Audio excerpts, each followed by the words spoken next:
नेपाल में सितंबर 2025 में एक बड़े पैमाने पर युवाओं का प्रदर्शन हुआ, जिसे जनरेशन जेड यानी युवा पीढ़ी ने लेकर सड़क पर उतरकर भारत सहित पूरे दक्षिण एशिया में ध्यान आकर्षित किया।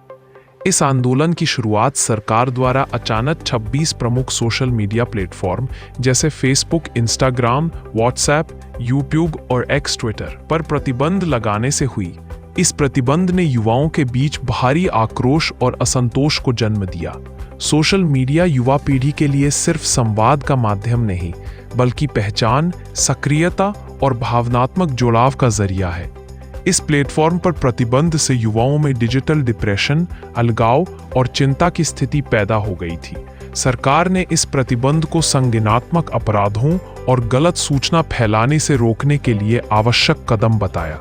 लेकिन इसका राजनीतिक पक्ष भी था, क्योंकि सोशल मीडिया पर भ्रष्टाचार, पक्षपात और अनुचित व्यवहार की चर्चा बढ़ रही थी। इस प्रतिबंध ने युवा पीढ़ी के बीच भारी गलतफहमी और असंतोष पैदा किया, जो शीघ्र ही बड़े विरोध प्रदर्शनों में तब्दील हो गया।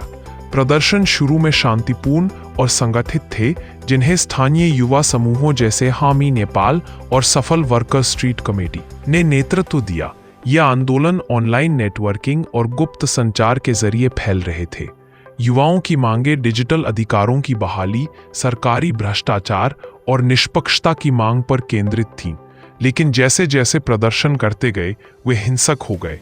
पुलिस ने आंसू गैस, वाटर कैनन, रबर की गोली और अंततः असली गोलियां चलाकर प्रदर्शनकारियों पर जबरदस्त कार्रवाई की।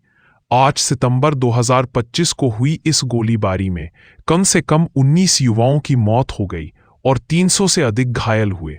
ऐसा माना जाता है कि पुलिस ने जनसंख्या नियंत्रण के अंतर्राष्ट्रीय मानदंडों का उल्लंघन किया, क्योंकि गोलियां सीधे सिर और ऊपरी शरीर पर भी चलाई गईं।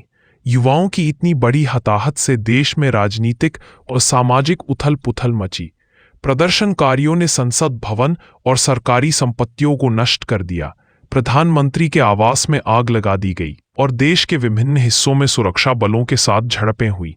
इस हिंसात्मक प्रदर्शन के चलते नेपाल के प्रधानमंत्री केपी शर्मा ओली को अपना पद छोड़ना पड़ा। राष्ट्रपति रामचंद्र पौडेल की भी वह स्थिति अज्ञात हो गई और वे सेना की सुरक्षा में बताए गए।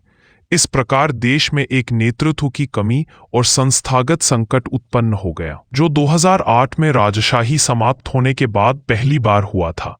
सेना ने व्यवस्था बहाल करने के लिए कई महत्वपूर्ण स्थानों पर कब्जा कर लिया, लेकिन नेपाली संविधान में शांति काल में सैन्य शासन के लिए कोई स्पष्ट प्रावधान नहीं है, जिससे लोकतंत्र की संभावनाओं पर प्रश्न चिन्ह लग गया।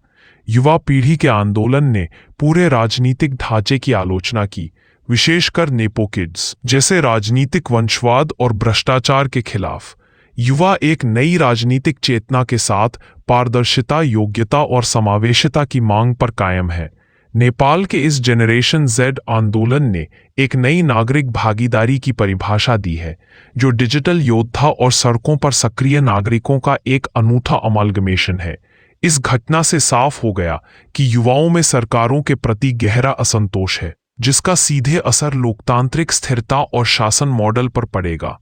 दक्षिण एशिया के अन्य देशों जैसे श्रीलंका और बांग्लादेश में भी इसी तरह के युवा प्रदर्शन हुए हैं, जिन्हें नेपाल के अनुभव से तुलना की जा सकती है।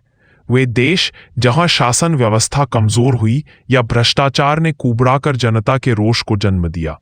नेपाल के लिए अब जरूरी है कि वे नेतृत्व सुधार, संस्थागत शुद्धिकरण और लोकतांत्रिक पुनर्निर्माण की दिशा में कदम बढ़ाएं।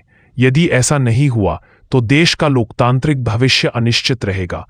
इस आंदोलन ने युवाओं को केवल विरोधकारियों के रूप में नहीं, बल्कि एक परिवर्तनकारी शक्ति के रूप में स्थापित किया है। अगर आपको यह वीडियो पसंद आया हो तो इसे लाइक करें, साझा करें और हमारे चैनल को सब्सक्राइब करना न भूलें, ताकि आप ऐसे और भी ज़रूरी विषयों पर हमारे साथ जुड़े रहें। अपनी राय नीचे कमेंट करके ज़रूर बताएं कि आप इस आंदोलन को कैसे देखते हैं। धन्यवाद और मिलते हैं अगले वीडियो में। तब तक के लिए जुड़े रहिए, सीखते रहिए।